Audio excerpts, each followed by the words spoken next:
কি রান্না করেছি? ভাত। এটা হচ্ছে বাসমতি চালের ভাত।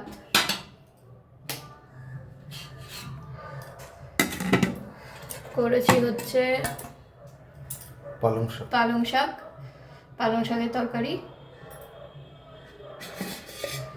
এখানে করেছি হচ্ছে সব রকম সবজি দিয়ে তরকারি, যেমন বিট, গাজর, ফুলকপি, বাঁধাকপি, কড়াইশুঁটি, আলু সব কিছু দিয়ে, শিম সব কিছু দিয়ে একটা পাঁচমিশালি তরকারি করেছি।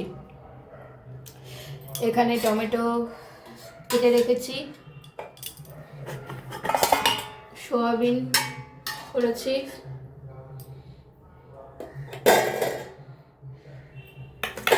করেছি হচ্ছে চাটনি, টমেটো চাটনি আর বেদানা দিয়েছি,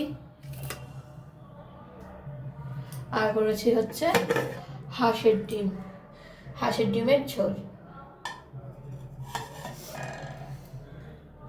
আজ আর মাংস করিনি, ডিম করেছি।